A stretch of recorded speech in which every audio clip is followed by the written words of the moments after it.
Hello बच्चों, नमस्कार है आपका हमारे YouTube channel A to Z study Adda पर। जवाहर नवोदय विद्यालय जो 13 दिसंबर को परीक्षा होने वाली है, उसके लिए हम 20 PYQs या MCQs जिसे लाए हैं जो मेरिट डिपेंडेड होंगे। यानी बच्चे गणित के जो मेरिट होती है वो गणित पर निर्भर करती है, और उसमें भी ऐसे 20 प्रश्न छांट करके लाए हैं जिनमें अगर बच्चे महारत हासिल कर लेते हैं, बड़े कॉन्फिडेंस के साथ अगर वो देते हैं, ऐसे प्रश्नों को अटेंड कर लेते हैं, तो उनका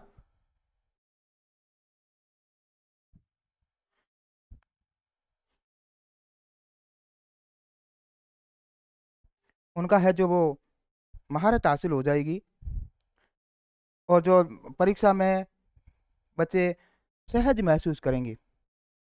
तो यही हमारा आज का है मेरिट डिपेंडेड क्वेश्चंस।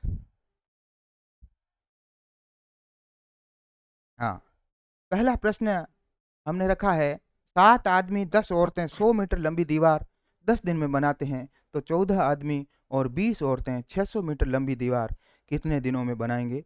15 दिनों में, 20 दिनों में, 25 दिनों में या 30 दिनों में? यानी ऐसा जो प्रश्न आता है, क्योंकि इसमें बच्चे क्या होते हैं कि वो एक सूत्र का सहारा लेते हैं ना, वो एक सूत्र का सहारा लेते हैं, M1D1 है ना, M1D1 H1 यहाँ घंटा तो है नहीं, कोई R है नहीं, इसलिए M1D1 बटा W1 बराबर M2D2 बटा W2। यानी MDH मसाले वाला जो सूत्र चलता है वो बेस्ट इस पे लेते हैं, लेकिन इसमें अपन M किसको माने? आदमी और औरतें दोनों दे दिया गया है। तो ऐसे ही प्रश्न में बच्चे उलझ जाते हैं, और वो बच्चे भी छोटे होते हैं, तो इसमें ज़्यादा प्रैक्टिस का अपना रहता है। बच्चे जितना ज़्यादा से ज़्यादा प्रैक्टिस देंगे वो उतना अपना कॉन्फिडेंस में आ जाएंगे। तो यहाँ अपने को किसी एक को कन्वर्ट करना पड़ेगा, या तो आदमी को औरतों में बदल दो या औरतों को आदमी में बदल दो। अपन सारी औरतें बना लेते हैं, मैन को आदमी, जैसे 7 आदमी है ना, अपन सारी वुमेन रख लेंगे यहाँ, है ना, यहाँ वुमेन रख देंगे मान लो, जैसे मैन की जगह, तो औरतें ही अपन ले लेते हैं। तो 7 आदमी है 10 औरतों के बराबर, है ना, 7 आदमी है 10 औरतों के बराबर, तो एक आदमी हो जाएगा एक एक नियम से 10/7। तो यहाँ 14 आदमी अपन है, इसको कन्वर्ट कर लें औरतों में, तो 14 आदमी जो हो जाएंगे इसमें यहाँ पर आ जाएंगे 14, 7 दूनी 14 और 10 दूना 20। तो M1 तो अपन ये लिख देंगे, और यहाँ पर अपने ये औरतें बदल ली आदमी की, तो M1 में क्या लिखेंगे? 10 औरतें हैं ना, यहाँ 10 औरतें 10 दिन में 10 दिन में कितना काम करती हैं? 100 मीटर लंबी दीवार को बना रही है, तो बराबर से इधर रखेंगे M2 में। अब M2 में क्या रखेंगे? वही महिलाएं, जैसे ये 20 महिलाएं यहाँ से आ गई और 20 यहाँ से आ गई, इसको अपन कन्वर्ट कर दिया, तो 20 और 20 40 वुमेन जो हैं वो करेंगी कितने दिनों में? तो D2 अपने को ज्ञात करना है, और कितना काम कर रही है? 600 मीटर। ये अपना सूत्र बैठ गया। अब इसको कैसे करेंगे? ये कट गया, इस जीरो से ये जीरो कैंसिल आउट हो गया, इस जीरो से ये भी कैंसिल आउट करेंगे। अब क्योंकि ये क्रॉस का था, है ना, तो D2 अपने ज्ञात करेंगे, 60/4 आ जाएगा, और 4 जो है वो 15 से कट जाएगा, तो अपना आंसर बैठेगा 15 डेज। इसमें आंसर कितना बैठ रहा है? 15 दिन में वो दोनों मिलकर के कर लेंगे इस काम को। चलते हैं अपने नेक्स्ट प्रश्न पे। बहुत ही शानदार प्रश्न है, जानदार प्रश्न है।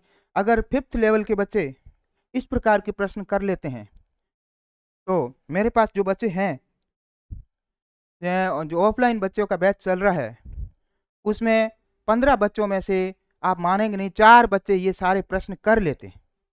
इस प्रकार के लेवल हम मॉडल्स चला रहे हैं, तो वो बड़े कॉन्फिडेंस के साथ जो 20 प्रश्न हैं उसमें से 17 तक पहुंच जा रहे हैं, 17-18 तक और 1-2 में बच्चे हैं, कहीं न कहीं थोड़ा बहुत छोटी मिस्टेक कर रहे हैं, हो सकता है वो अगले जो अपने मॉडल्स चल रहे हैं उसमें निखार आ जाए और वो कवर करने लग जाएँ। हमें बड़ी आशा है इस बार। चलिए, तो आप भी हमारे चैनल पर निरंतर अब ये जो देखते रहेंगे क्लासेस। बीच में कुछ इश्यू आ गया था कुछ टाइम के लिए, टेक्निकल इश्यूज चले गए थे पार्ट्स में, तो हम क्लास नहीं ले पाए, लेकिन अब पूरा भरसक प्रयास रहेगा कि निरंतर हम अपनी क्लासेस देवें। तो अब प्रश्न पे चलते हैं। 2 नल एक खाली टंकी को क्रमशः 15 घंटे तथा 12 घंटे में भर सकते हैं। 2 नल है, जबकि तीसरा नल भरी टंकी को 20 घंटे में खाली कर सकता है। यदि खाली टंकी में तीनों नल एक साथ खोल दिए जाएं तो टंकी कितने घंटों में भरेगी? 9 घंटे, 10 घंटे, 12 घंटे या 15 घंटे? अब ये प्रश्न जो है, बच्चे बताओ कैसे बता सकते हैं? बड़े-बड़े कॉम्पिटिटिव लेवल के भी यही प्रश्न आ जाते हैं। जबकि यहाँ जेएनवी में जो 1-2 प्रश्न बच्चे 3 में उलझ जाते हैं, वही ये प्रश्न हमने छाँट-छाँट के लिए हैं, हर एक टॉपिक से। तो मेरा अनुरोध रहेगा अभिभावकों से, जो भी बच्चा उनका एग्ज़ाम देने वाला है, तो उसको तो अवश्य ये वीडियो दिखा दीजिएगा। वो अब अवश्य देखेगा, 1-2 बार देखेगा, तो ज़रूर उसके माइंड मस्तिष्क में बैठ जाएगी बातें। तो ये जो है, ये जो इस प्रकार 15 घंटे में 10 घंटे में नली भरता है या घंटी बजती है, इस प्रकार के जो प्रश्न होते हैं वो एलसीएम से रिलेटेड होते हैं। तो इसको अपन एलसीएम से रिलेटेड प्रश्नों को कैसे हल करेंगे? जो पहला नल है वो 15 घंटे में भर सकता है, ठीक है? और दूसरा नल है वो 12 घंटे में, और तीसरा नल 20 घंटे में खाली कर सकता है। ये भर सकता है मतलब प्लस कर लेते हैं, और ये खाली वाले को माइनस इंडिकेट कर लेते हैं। अब इन तीनों का एलसीएम कैसे लेते हैं? तो एलसीएम मैंने पिछले वीडियोज़ में दे रखा है शॉर्ट संक्षिप्त विधि से। उसी विधि से, जैसे बड़ी संख्या यानी वह छोटी से छोटी संख्या जिसमें दी गई संख्याओं का भाग चला जाए, तो अपन बड़ी पे आ जाते हैं। इसमें इसका भाग जाएगा, नहीं जाएगा तो इसके आगे गुणज लेते हैं। तो 40 लेंगे, 40 में भी इन दोनों का नहीं जाएगा, तो 60 लेंगे तो 60 में 15 का जाएगा, 12 का जाएगा और 20 का जाएगा। तो अपना एलसीएम बन जाएगा 60, और यही टोटल काम, टोटल जो है वो उसमें धारिता आ जाएगी टंकी की। अब ये 15 घंटे में भरती है, तो इसकी एफिशिएंसी कितनी आ जाएगी? तो इसमें अपन भाग देख लेंगे, 15 चौके 60 है ना, और 12 पंजे 60 होता है, और 20 ये 60 होता है। ये इनकी एफिशिएंसी आ गई इन नलों की। अब वो बोल रहा है तीनों नल एक साथ खोल दिए जाएं तो टंकी कितने घंटे में भर जाएगा? भाई ये तो 2 तो भर रहे हैं, लेकिन ये एक खाली कर रहा है, माइनस से अपने इंडिकेट कर रखा है, तो इनको तो जोड़ लो और फिर इसको घटा लो। भाई 5 और 4 9, 9 में से 3 गए तो 6, यानी 6 घंटे काम हो रहा है। तो कुल है धारिता 60 बटा 6, तो 6 ढाई 60, यानी उस 10 घंटे में वो टंकी भर देगी। तीनों नल, 2 तो भर रहे हैं और एक खाली कर रहा है, फिर भी वो 10 घंटे में टंकी भर जाएगी। लगा ना अच्छा सवाल? ये प्रश्न, 2 साइकिल सवार बराबर दूरी क्रमशः 15 किमी घंटे और 16 किमी घंटे की चाल से तय करते हैं। यह दूरी तय करने में एक को दूसरे से 16 मिनट अधिक समय लगता है, तो वह दूरी कितनी है? 40 किमी, 60 किमी, 64 किमी, 80। ऐसे प्रश्न लगातार अभ्यास करने से हल होते हैं। अगर बच्चों ने बीच में अभ्यास छोड़ दिया तो वो ये प्रश्न नहीं कर पाते हैं। क्योंकि मेरे पास जो बच्चे शुरू में पढ़ते थे, उस समय जेएनवी करके गए थे, अच्छे कर रहे थे, लेकिन अभी वो 10th क्लास में हैं। उनसे मैंने ये एक बार प्रश्न दिया तो वो उलझ गए इसमें। काफ़ी टाइम लगा दिया, लेकिन लास्ट आंसर तक रीज़नेबल आंसर नहीं लाए, तुक्का ठोक दिया होगा। लेकिन मैंने कहा कैसे लाए हो? तो कोई उनके पास वो नहीं था। इसका मतलब इस प्रश्नों में प्रैक्टिस ज़रूरी है, या तो सूत्र हो या प्रैक्टिस ज़रूरी है। तो है 2 साइकिल सवार बराबर दूरी 15 किमी घंटे और 16 किमी घंटे की चाल से तय करते हैं। एक है 15 किलोमीटर तय कर लेता है उतनी दूरी को, दूसरा 16 किलोमीटर में उतनी दूरी को तय करता है। यह दूरी तय करने में एक दूसरे को 16 मिनट अधिक लगते हैं।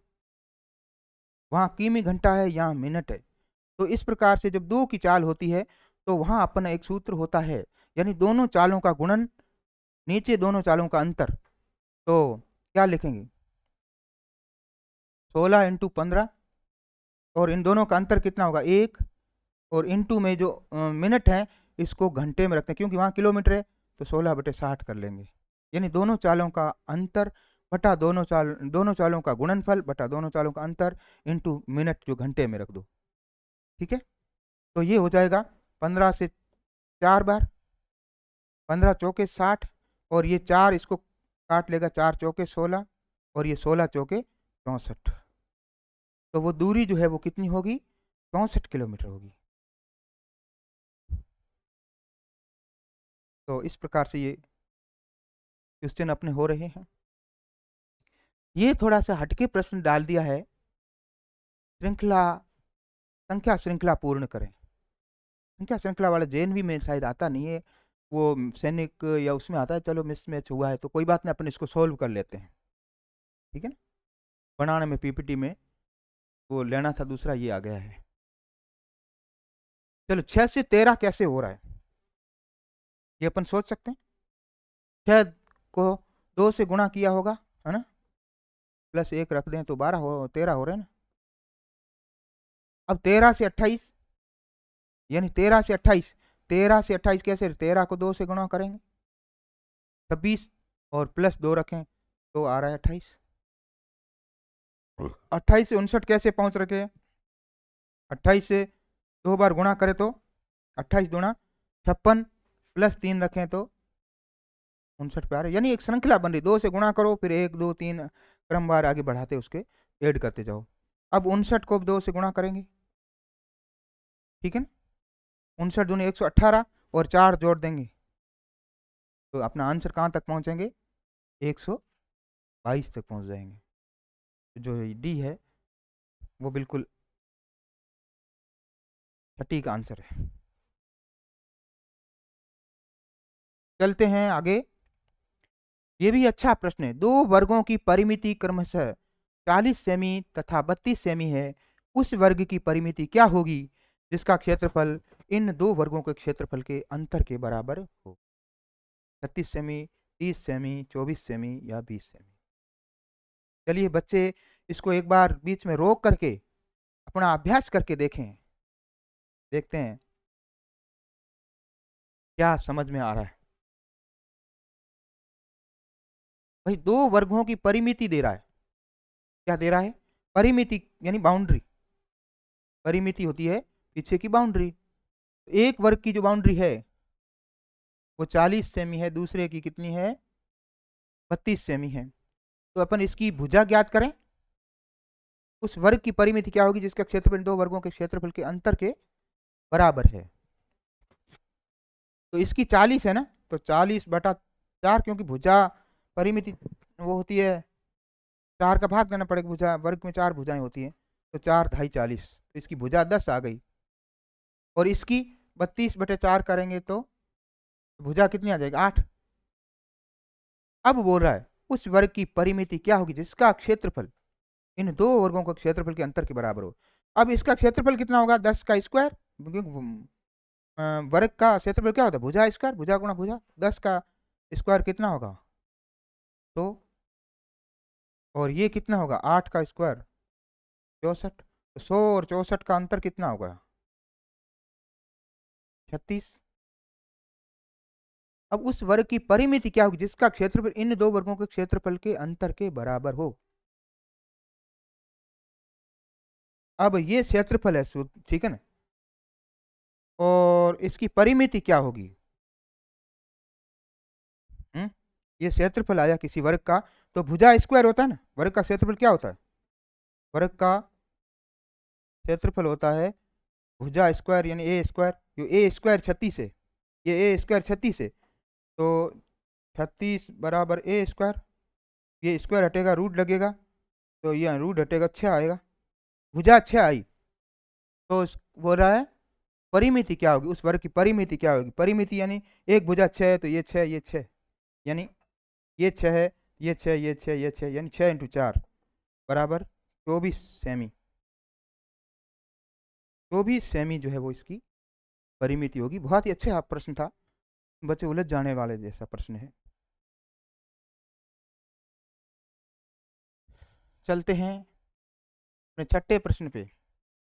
400 सेमी लंबी और 200 सेमी चौड़ी टंकी की धारिता 24,000 लीटर है, तो टंकी की गहराई क्या होगी। देखिए यहाँ इकाई सेमी में है और यहाँ लीटर में है ना, अपने को लीटर में करना पड़ेगा, है ना। धारिता एक इकाई एक बराबर होनी चाहिए ना। तो टंकी की धारिता मतलब टंकी का आयतन, टंकी की धारिता क्या होनी चाहिए, सूत्र क्या बन जाएगा, बराबर लंबाई इंटू चौड़ाई इंटू ऊंचाई, ये सूत्र बन जाएगा LBH। ठीक है, ये सूत्र बैठेगा। अब पहले तो इनको अपन मीटर में बना देते हैं। लंबी जो है 400 मीटर, इसको 100 से भाग देंगे तो 4 मीटर लंबी हो जाएगी। चौड़ी है 200 मीटर तो 2 मीटर चौड़ी हो जाएगी। अब यहाँ जो धारिता दी है ये लीटर में है, लेकिन अपने को इसको मीटर क्यूबिक में बनाना पड़ेगा इसको भी। तो इसमें लीटर से मीटर में बदलेंगे तो 24,000 है ना लीटर। इसको मीटर में बदलने के लिए अपने को 1000 से भाग देना पड़ेगा ये। तो 24 मीटर क्यूबिक इसमें पानी बचेगा। क्यूबिक क्यों है, क्योंकि इसकी 3 इकाइयां हैं, लंबाई चौड़ाई ऊंचाई। अब इस सूत्र में रख लेते हैं। धारिता कितनी है, 24 मीटर क्यूब। ठीक है, मैं यहाँ लिख देता हूँ 24 मीटर क्यूब बराबर LBH कितना है, 4 इंटू 2 इंटू हाइट, अपने को जो गहराई है या हाइट है इस टंकी की वो अपने को याद करनी है। ये मीटर में है, ये भी मीटर में है। ठीक है, तो ये कितना है 24 मीटर क्यूब बराबर 4 दूनी 8, और मीटर मीटर के 2 बार है तो स्क्वायर हो गया इंटू H। तो H बराबर 24 मीटर क्यूब बटा 8m स्क्वायर ना। 8 तिया 24 और स्क्वायर और क्यूब है तो 1m बचा, यानी 3m, 3 मीटर अपनी जो है वो इसका आंसर बच गया। बहुत ही अच्छा सवाल था, ये भी लेवल के बेस्ट प्रश्न है। अगला 7वां है, स्टार का न्यूनतम मान क्या हो कि 7 8 स्टार 3 9 4 5 संख्या 11 में पूर्णतः विभक्त हो, यानी 11 से पूर्णतः इसमें भाग चला जाए, 11 का 11 से बंट जाए। यानी कि ये क्या बोल रहा है, इसमें 11 की भाजकता का नियम बोल रहा है। तो 11 की भाजकता का नियम बच्चों को ध्यान में होना चाहिए, सभी की भाजकता का नियम होना चाहिए। अभी यहाँ 11 की बोल रहा है, तो 11 की भाजकता क्या बोल रही है, सम स्थान है ना, या पहले विषम स्थान के अंकों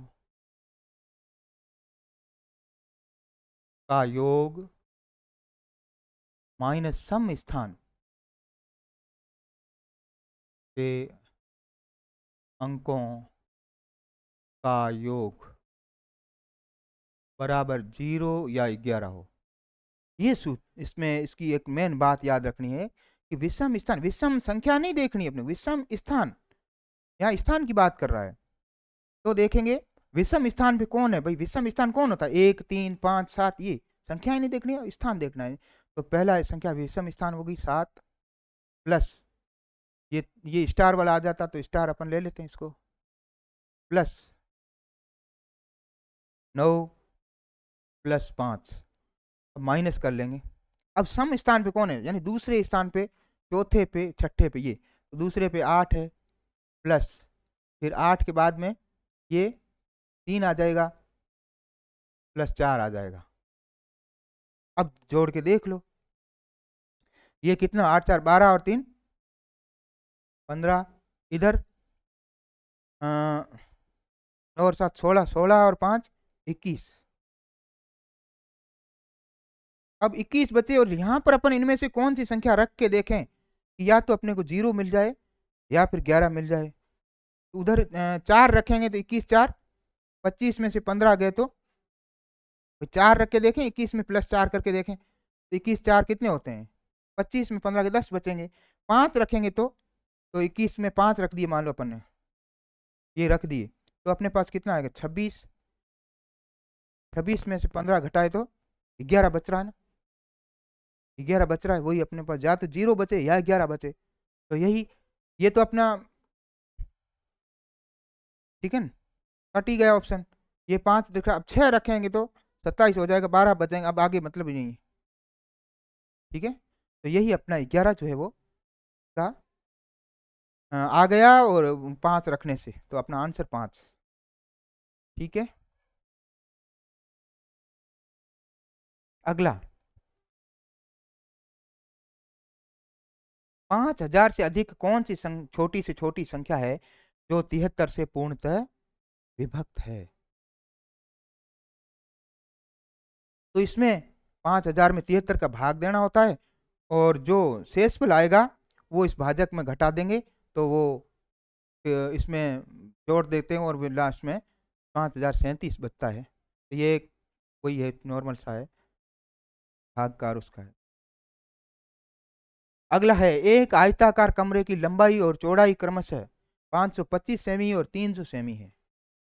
इस कमरे के फर्श पर बराबर आकार की कितनी वर्गाकार टाइलें लगेंगी। बहुत ही शानदार जानदार सवाल। ऐसे प्रश्न वास्तव में जब बच्चे करने लग जाते हैं ना, 5th लेवल के छोटे से नन्हे से बच्चे, तो दिल गदगद हो जाता है, और उनमें भविष्य दिखता है कि बच्चे कुछ करेंगे। तो एक आयताकार कमरे की लंबाई और चौड़ाई क्रमशः 525 सेमी और 300 सेमी है। इस कमरे के फर्श पर बराबर आकार की कितनी वर्गाकार टाइल लगे। पहले तो उनको समझाना चाहिए कि प्रश्न में लैंग्वेज क्या है और करना क्या है अपने को। एक आयताकार कमरे की लंबाई, भाई आयत तो होता है वो इस प्रकार से होता है ना, लंबाई और चौड़ाई में। इसमें अपने को कमरे में फर्श पर बराबर आकार की कितनी वर्गाकार टाइलें, यहाँ पर वर्गाकार टाइलें लगानी है। वर्गाकार यानी लंबाई चौड़ाई बराबर हो उसकी, है ना, चारों भुजाएं एक जैसी हों। तो ये प्रश्न इस प्रकार से समझना है। तो यानी कि एक आयताकार लंबाई चौड़ाई क्रम से इतनी दी थी, फर्श पर आकार की कितनी वर्गाकार टाइल लगेंगी, लंबाई चौड़ाई दे दी है, लेकिन आगे कोई इकाई है नहीं, कितनी लगेंगी, यानी ये अधिक से अधिक कितनी लगेंगी वो वाला सवाल आ रहा है। तो ये एचसीएफ से में से निकल के आया है, यहाँ बच्चे पकड़ने चाहिए कि ये करेंगे हम क्या इनका। हम्म, तो वो जो एचसीएफ इनका निकलेगा वो वर्गाकार टाइल की एक भुजा बन जाएगी। ठीक है, तो 525 और 300 का एचसीएफ कैसे ज्ञात करेंगे, यानी कि छोटी संख्या से बड़ी संख्या में भाग दे दो। तो 525 जो है उसमें 300 का भाग दे देंगे एक बार, 300, 225। अब ये जो वापस इधर भाज्य में आ जाएगा, ये भी एक बार। अब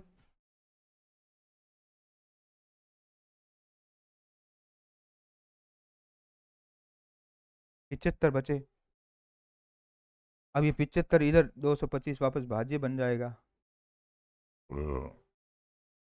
अब ये कितनी बार जाएगा, हैं, 75 75 होते हैं 150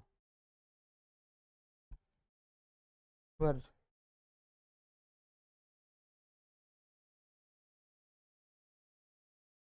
3 बार जाएगा, 3 बार ये भाग पूरा चला गया, यानी कि 75। इसका एचसीएफ कितना आया, 75 आया। एचसीएफ कितना आया, 75 आया, यानी वर्ग की भुजा 75। अब उसका अब देखो यहाँ भी बात बन रही है, तो कितनी वर्गाकार टाइलें लगेंगी इसमें, तो इसकी तो लंबाई चौड़ाई अपन ले लेंगे, टाइलें लगेंगी, टाइलें कितनी लगेंगी, वो है आयत का क्षेत्रफल ऊपर रख लो 525 इंटू 300 बटे, सिर्फ 75 नहीं रखना है, क्योंकि इसकी भी लंबाई चौड़ाई में वही वर्ग की भुजा गुना भुजा होता है, तो 75 इंटू 75 आएगा। यहाँ पे बच्चे थोड़ी सी अंडरस्टैंडिंग में पीछे रह लेते हैं। अब इसको 75 से अपन नहीं काट सकते, तो एक बार 5 से ही काट के देख लो ना, 15 से, 15 से वो जा रहा है, इसमें जा रहा है, तो 15 पाने 75, 15 दूने 30, है ना, 20 आ गया पीछे, जीरो उधर रख दिया। अब इसको देखें जा रहा है कि 15, 30, 45, 5 2 7 75, 15 पाने 75, 35 आ गया, और इसमें 15 पंजे 75, ये 5 7 35, 5 चौके 20, 7 चौके 28। तो वो टाइलें कितनी लगेंगी? 28 टाइलें। बहुत ही शानदार सवाल वास्तव में। बच्चे एक बार प्रैक्टिस करें कि क्या हम इन प्रश्नों में कितने सक्षम हैं। जब ये से प्रश्न करने लग जाते हैं तो फिर उनके, मुझे लग रहा है कि रीजनिंग तो वो एक खेल की भांति समझते हैं। 40 जो क्वेश्चन होते हैं उनमें 38 39 तक तो इजीली हो जाते हैं, एक आध मिस्टेक हो ही जाती है, वो भी ज़्यादा प्रैक्टिस जो बच्चा करता है उससे वो नहीं होती है। और हिंदी वो भी इस प्रकार अभ्यास है, कोई एक आध व्याकरणिक जो शब्द होता है 4 अनुच्छेद में 2 3 प्रश्न, वो गहराई के होते हैं, 2 3 बार बच्चा उस प्रश्न को वापस पढ़ता है डाउट वाले को, तो वो सोल्व कर जाता है। अगला है, विकास के बैंक खाते से प्रतिमाह 4% खर्च हो जाते हैं, यानी 4% खर्च हो जाते हैं। अभी अगर खाते में 57,600 रुपये है तो 2 माह पूर्व उसकी राशि क्या थी? यानी यहाँ समझना चाहिए कि 4 माह, हर माह खर्च हुए 4%, 2 माह खर्च चुकी है, फिर बचे इतना, तो पहले इससे ज्यादा ही थे, 57,600 से ज्यादा ही थे, ये तो नहीं होगा, इन इन तीनों में से है, ये तो कट ही गए, कम होंगे नहीं, 58,860 और 62,500, ये इन तीन ऑप्शन में से कोई आंसर होगा। अब 4% खर्च हो गए तो अपन कहाँ पहुंचे 100 में से? 4% खर्च हो गए यानी अपन कहाँ पहुंचे? 96 पे, 100 में से 96 बचे ना, ये एक साल में, और दूसरे साल में भी ये करने करने के बाद अपने पास कितने बच रहे हैं? बराबर है 57,600। हम्म।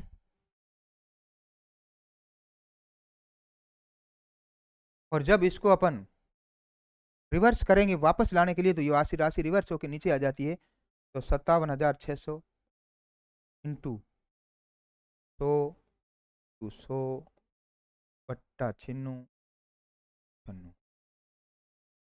अब ये जो है वो अपन काटना पीटना बच्चे को कितना आता है वो डिपेंड करता है उस पर। हम्म।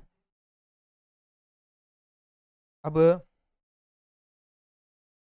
13 5 18, लास्ट में 2 जीरो है, और ये 9 6 15, 3 के बाद देख ले, है ना,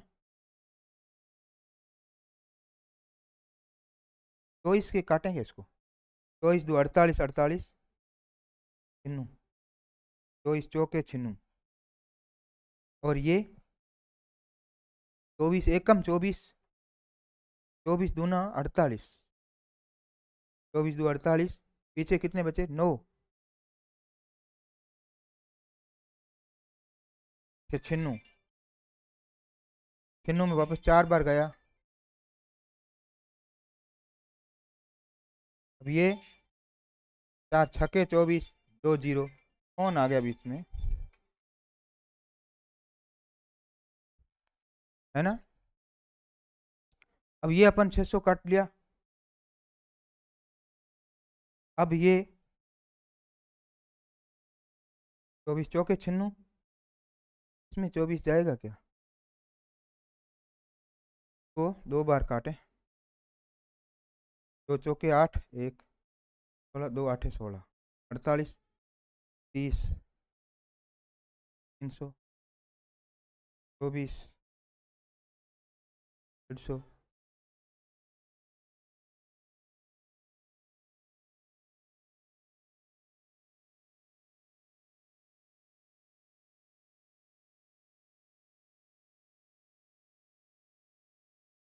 और फिर है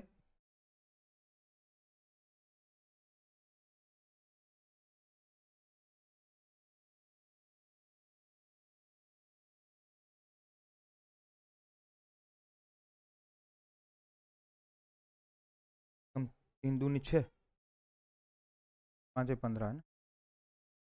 अब 4 का पारा ये काट लेगा 25 बार, 25 × 25 कितना होता है, 25 का स्क्वायर 625, और 2 जीरो पीछे आ गए, तो ये 62,500 अपना इसमें बैठ जाएगा। इस प्रकार से काटा पीटी थोड़ी होती है तो बच्चे थिंकिंग करके वो काटते हैं तो काट लेते हैं।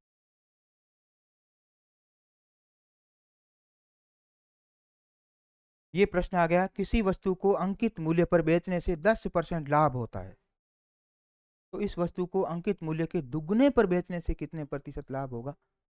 किसी वस्तु को अंकित मूल्य पर बेचेंगे तो 10% लाभ होगा, यानी 110 पे पहुंच गए, तो इस वस्तु को अंकित मूल्य के दुगने पर बेचने पर उसको कितना लाभ होगा, 10 और 10 20, 120%। ये तो दोबारा आ गया सेम प्रश्न, ये तो प्रश्न सेम ही है, एक से वो हो सेम ही है। 13,500 के अभाज्य गुणनखंड क्या है। 13,500 के अभाज्य गुणनखंड क्या है। तो 13,500 के अपन अभाज्य गुणनखंड इस प्रकार से रखें,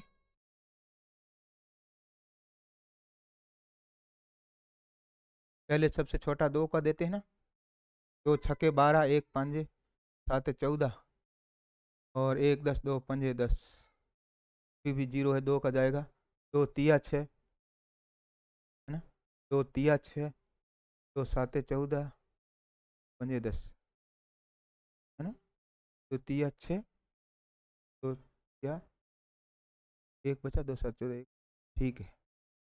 अब नहीं जाएगा क्योंकि इकाई अंक 5 आ गया, तो 3 का देखें, क्योंकि 7 5 12 3 15 18 6, 3 का जाएगा, 3 एकम 3, 3 एकम 3, 3 दूनी 6, 1 5 15, 3 5 15, अभी 5 7 8 9, तो 3 का जाएगा, तो 3 तिया 9, पीछे कितने बचे, 2 और 2 22, 3 7 21, 1 5 3 5 15, अभी भी 7 5 12 3 15, 3 का जाएगा भाजकता के नियम के अकॉर्डिंग, 3 एकम 3, 3 दूनी 6, 1 3 5 15। अब देखेंगे 5 7 8, अब 3 का नहीं जाएगा, अब अपने को 5 का लेना पड़ेगा। अब एक बार विकल्प में आके देख लेंगे, पहले 2 आना चाहिए, फिर 3 बार 3 आना चाहिए, 2 नहीं है, पहले 2 फिर 3 बार 3, अब यही होगा, तो यही है अपना आंसर। आगे करने की जरूरत ही नहीं होती, बच्चे फिर समझ जाते हैं कि यहाँ से आंसर मिल जाएगा अपने। ये है, इस संख्या में क्या जोड़ा है कि जाए कि इतना प्राप्त हो। लेकिन ये एक बच्चे बेस्ट समझते हैं, जैसे अपन उनको बोलते हैं 4 में क्या जोड़ें कि 7 हो, 7 प्राप्त हो, तो वो बोलेंगे 4 में 5 6 7, ये तो छोटी संख्या यहाँ पहुंचे, अपन बोलते हैं नहीं और समझाओ, तो इसी में से इसको घटा लो, 7 में से 4 घटा लेते हैं तो 3 आते हैं। इसी प्रकार जो उधर संख्या ये प्राप्त हो उसमें से इसको घटा दो, है ना, तो कितने डिजिट हैं, 2 4 6 डिजिट हैं, 6 जीरो हैं एक के बाद। अब इधर इधर वाले 3 जीरो हैं, फिर 3 9 हैं, ये घटा दो संख्या आ जाएगी, 0 0 0, यहाँ पर उधार लेना पड़ेगा, 10 में 9 गया तो 1, 9 में 9 0, 9 में 9 0, यहाँ एक दे दिया था अपन, तो आंसर अपना मिल गया 1000।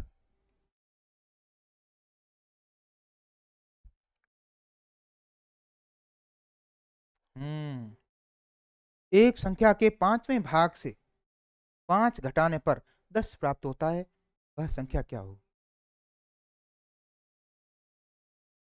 एक संख्या के 5वें भाग से, माना वह संख्या क्या है, एक्स माने, या एक्स बच्चों को नहीं समझ में आता तो फिर विकल्पों पे भी जा सकता है बच्चा। किसी संख्या का 5वां भाग, इसमें 5वां भाग अपन कैसे ले सकते हैं, हैं? 5 टुकड़े करने हैं तो 5 का भाग ही दे दें, तो 3, 3 5 15, 3 होता है ना, फिर 5 घटाना, ये तो होगी नहीं, इसका 5वां भाग कितना होगा, 5 ही होगा ना, 25 5 ही होगा, और 5 में से 5 क्या घटाएंगे? 50 का 5वां भाग 10 होता है।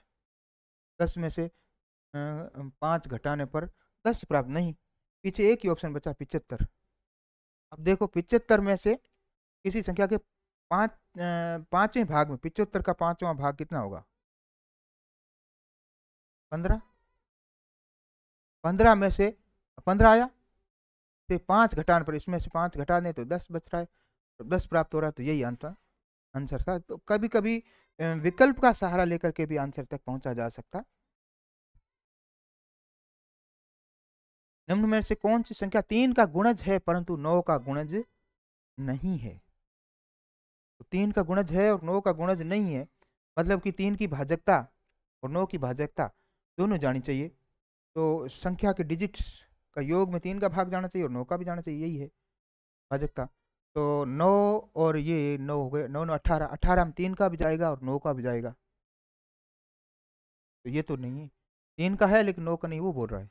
4 3 7 और 2 9, 9 में 3 का भी चला जाएगा, 9 का भी चला जाएगा। यहाँ 5 3 8 और 4 12, 12 में 3 का गुणज है, हाँ 3 का जाएगा, 9 का नहीं जाएगा। इसी को देख लो, 8 6 8 6 8 4 12 6 18, 18 में जा रहा है आंसर यही। हम्म 48 108 तथा 280 का एलसीएम क्या है? तो लोवेस्ट कॉमन फैक्टर क्या है जिसमें इन तीनों का भाग चला जाए, यानी कि इसका भी भाग चला जाए, इसका भी भाग चला जाए, इसका भी कॉम भाग चला जाए, वो होती है छोटी से छोटी संख्या जिसमें दी गई संख्याओं का भाग चला जाए, वो होता है एलसीएम, लोवेस्ट कॉमन मल्टीपल। यानी तो इसको अपन उस विधि से बच्चे कर भी लेते हैं डायरेक्ट, वो दे दे के, है ना। 48 108 और 280, ये करें अपन इस, यहाँ हो जाएगा 24, यहाँ हो जाएगा 54, यहाँ हो जाएगा 28 का 14 और 140 हो जाएगा, जीरो लग जाएगा। ये 12, ये 27, ये 70, यहाँ फिर देंगे 2 का, जब तक जाता है देते रहो। 6 नहीं गया, नहीं गया, 35, फिर भी 2 का जाएगा। 3, अब 2 का कम हो जाएगा, 3 का जाएगा 1, 3 नम 27, अब 3 का जाएगा 1 3 35, अब 3 का जाएगा, फोन वाले ने,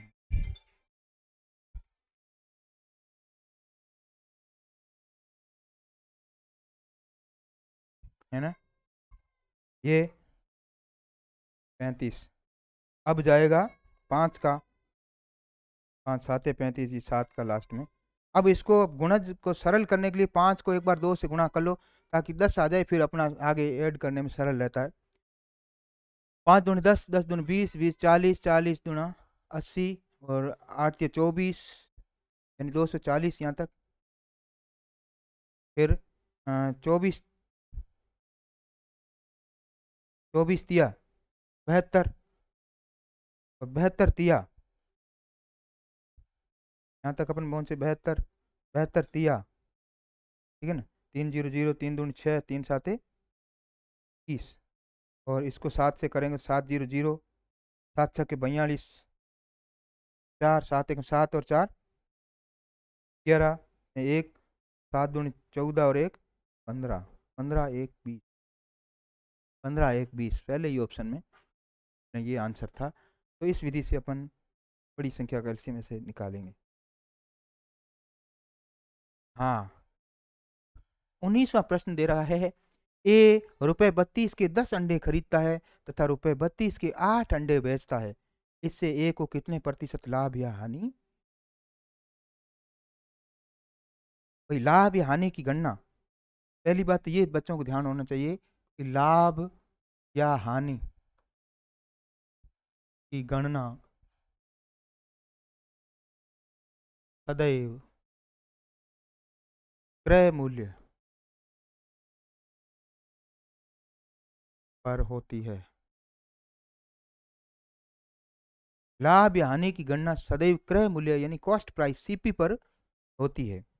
तो 32 रुपए के 10 अंडे उसने खरीदे हैं। 10 अंडों के 32 रुपए, तो एक अंडे का 10 अंडों के 32 रुपए, एक अंडे का, ये 10 नीचे आ जाएगा, 3.2 रुपये। एक अंडे का कितना मिला, खरीदा उसने 3.2 रुपये, यानी 3 रुपये 20 पैसे में उसने खरीदा। 2 रुपये या 3 20 रुपये समझ। और 32 के 8 बेचे हैं, तो 8 चौक 32, है ना, यानी 4 रुपये में उसने बेचा। ये खरीद बेच हो गई। अब इसने 3 रुपये 20 में खरीदा और 4 रुपये में बेचा, तो उसने कितने का फायदा हो गया, 0.80 रुपये पैसे का, 80 पैसे का खरीदा हो गया। लेकिन किस पे हुआ, क्रय मूल्य। क्रय मूल्य कितना है, 3 रुपये 2 पैसे या 20 पैसे समझ लो, इंटू 100।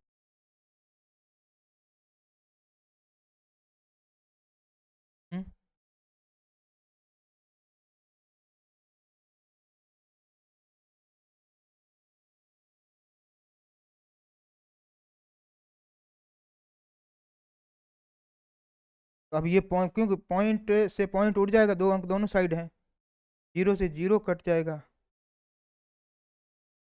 अब यहाँ बचेगा 32, नीचे बचा 8 चौके 32, और 4 का इसमें जाएगा 25 बार, तो लाभ उसको कितना हुआ, 25% लाभ हो गया।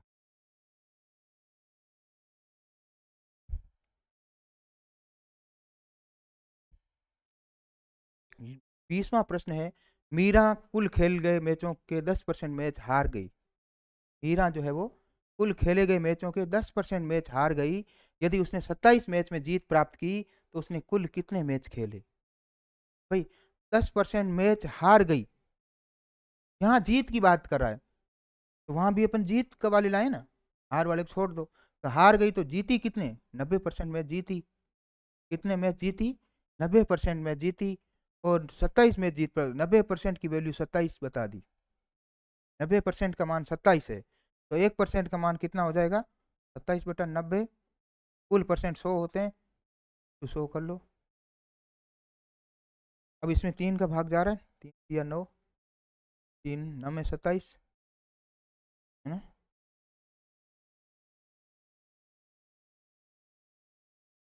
हाँ, 3 ढाई 30, 3 या 9।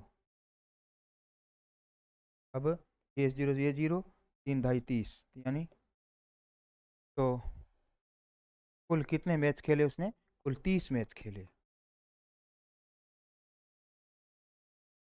तो ये हमारे आज की 20 शानदार प्रश्नों की श्रृंखला लाए हम। हमने प्रयास किया कि जो मेरिट डिपेंडेंट प्रश्न होते हैं, मेरिट बेस्ड क्वेश्चन हैं, वो हमने सॉल्व करवाए हैं। बच्चे हमारे channel A to Z study Adda पर निरंतर क्लासेस देखें। अब क्योंकि परीक्षा 13 दिसंबर को नज़दीक है, तो हम हो सकता है कल या परसों में शानदार प्रश्नों का और क्लास लगा देंगे। उसके बाद बेहतर तरीके से फैकल्टी की तैयारी के साथ हम आपको हमारा बेस्ट देने का प्रयास करेंगे। तब तक आप अभ्यास करें, बेस्ट करें, और एग्ज़ाम एकदम अच्छा करके लाएं। इन्हीं आशाओं के साथ, जय हिंद, जय भारत।